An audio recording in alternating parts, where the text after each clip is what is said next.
का बजूला गीत मास्टर बदल रहे बड़ी धुआंधार की चलल बा, ट्रेंडिंग में चलत बा। अरे चलवे में भाई जेकर जनमावा सुन ले हो खबा, अरे याद जी के नमावा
लोकतंत्र में जहां हम लोगों को बैठने का अधिकार नहीं था, जहां हम लोग मनुवादियों के शहरों में रह करके हम लोग अपनी बहन बेटियां की शादी करते थे, लेकिन ये अधिकार किसने दिया?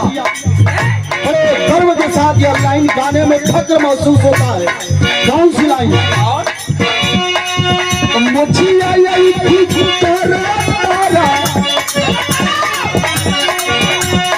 अरे मुखिया यही ठीक करेला तुमानिया हो बबुआ बाबा जी के बेलिया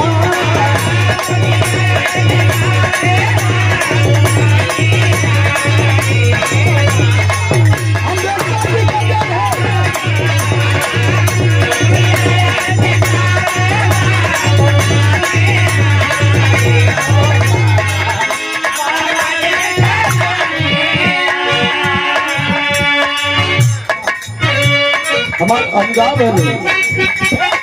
अभी खाली प्रेम लेवे के मुझे का भाई समय हमारा खत्म हो तो गाड़ी भी हमारा खत्म हो, हमको गौले का बहुत जरूरत नहीं थी।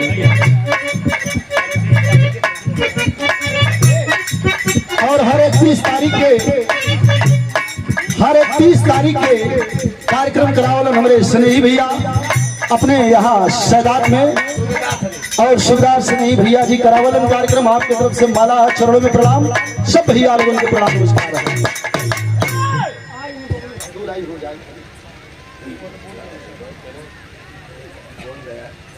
और विराह के बहुत सुंदर कलाकार, जितने सुंदर कलाकार हैं उतना सुंदर इनका दिल भी है, उतने बहादुर भी है। हनुम विराह में इनका नाम बबलू भैया कहिए, बबलू यादव जी, लेकिन ये हनुमान भी है, जरूरत पड़ने पर चीर खार के बराबर करे वाला हुआ। भैया के बहुत बहुत प्रणाम, एक सहयोगी रुपया दिलन, सब भैया लोगों को प्रणाम नमस्कार है। 2 लाइन समय समाप्त। हमारे गुरुजी, हमारे आदर्श, हमारे गार्जियन, हम कलाकारों के गार्जियन और अंशिका कुशवाहा जी के कवि जी, और हम लोगों के गुरु हैं, कवि है। जहां मामला फंसाला वहां आपका सहयोग भी हम लोग ने बन जला। हमारे कवि जी श्रीमान राजेंद्र कवि जी की तरफ से माला और सम्मान पूर्वक है, बहुत आशीर्वाद आया है, चरणों में प्रणाम, सब भैया लोगों के प्रणाम नमस्कार। नहीं भैया वही ना हुआ, सब खाली 2 लाइन। आज यहाँ सब लोग बा, लेकिन स्वर्गीय माता जी भैया